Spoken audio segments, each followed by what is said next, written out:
Allah Subhanahu wa taala berfirman kepada iblis dan memerintahkan kepada para malaikat untuk melemparkannya ke neraka. Turunlah kamu dari surga.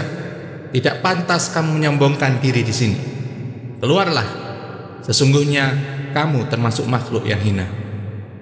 Sungguh, siapapun yang mengikutimu akan benar-benar aku masukkan ke dalam neraka jahanam kalian semuanya. Iblis meskipun telah melihat kekuasaan Allah dan tahu bahwa kuasa Allah tidak terbatas, dan meskipun tahu bahwa Allah adalah Maha Pengampun, tetap tidak tergerak sedikit pun untuk memohon ampunan Allah Subhanahu wa taala. Karena begitu dalamnya kekafiran, kejahatannya, dan kebenciannya kepada Adam alaihissalam. Alih-alih memohon kepada Allah supaya mengampuni dosanya, ia justru lebih menyuarakan kebenciannya kepada Adam dan keturunannya. Ia lebih memilih berputus asa dari rahmat Allah dan menyuarakan kebenciannya kepada Adam dan keturunannya daripada memohon kebaikan untuk dirinya sendiri. Iblis berkata, Ya Allah, wahai Tuhanku, hamba mohon, berilah hamba penundaan untuk masuk neraka sampai hari kiamat. Berilah hamba penangguhan, jangan masukkan hamba ke neraka terlebih dahulu. Iblis meminta agar ia diberi umur panjang hingga hari kiamat. Ia memilih untuk mengutamakan dunia daripada akhirat yang selamanya. Sedemikian jauhnya dia tersesat. Allah Subhanahu wa taala adalah Maha mengabulkan permintaan. Tidak ada doa yang ditujukan kepada Allah semata yang akan berakhir sia-sia. Karena itu, kita harus selalu berdoa kepada Allah. Allah memiliki kuasa penuh untuk menolak permintaan iblis ini. Tapi Allah lebih tahu mana yang terbaik untuk setiap makhluk ke depannya. Dan Allah adalah Maha Rahman, Maha Pemberi. Bahkan meskipun kepada hambanya yang jelas-jelas kafir seperti iblis ini. Allah Subhanahu wa taala berfirman, engkau diberikan penundaan. Iblis tertawa.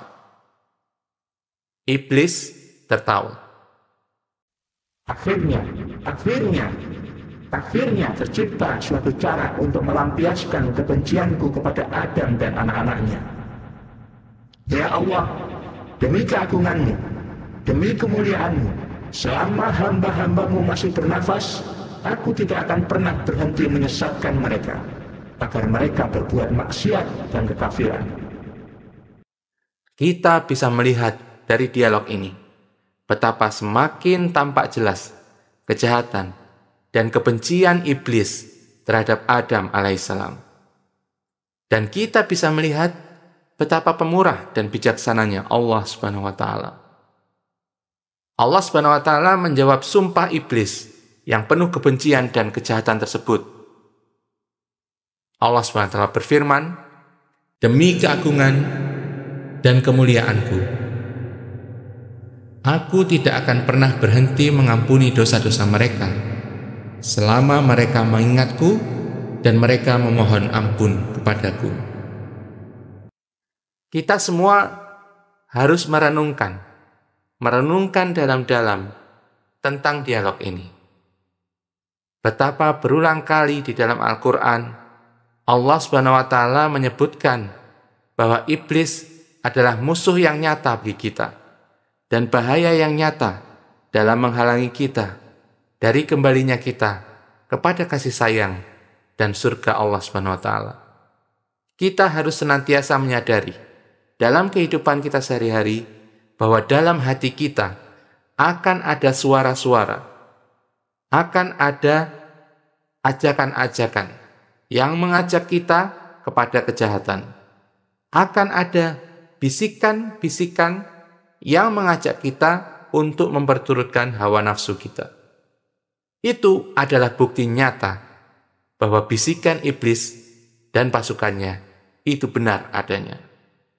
Dan hendaknya kita senantiasa memperhatikan setiap bisikan yang berasal dari diri kita, dan kita senantiasa memohon dan bergantung kepada Allah SWT untuk ditunjukkan kepada Shiratal Mustaqim, jalan yang lurus kepada Allah, jalan yang meninggalkan ajakan-ajakan dari iblis yang mengendarai hawa nafsu kita.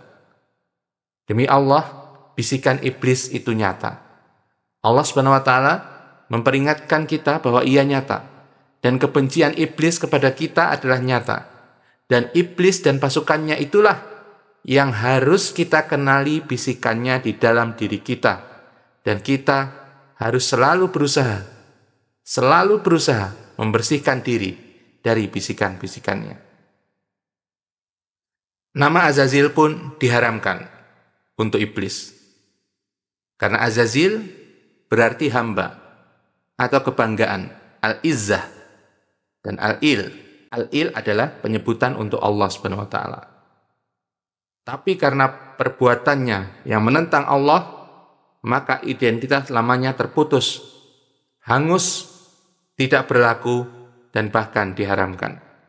Dan namanya diganti menjadi iblis yang berasal dari kata balasa, yang artinya yang berputus asa, yang berlaku putus asa terhadap rahmat Allah, dan juga bermakna yang menyebabkan penyesalan. Artinya siapapun yang mengikuti bisikannya pasti akan menyesal. Selain itu, iblis juga bermakna yang tidak memiliki kebaikan sedikit pun.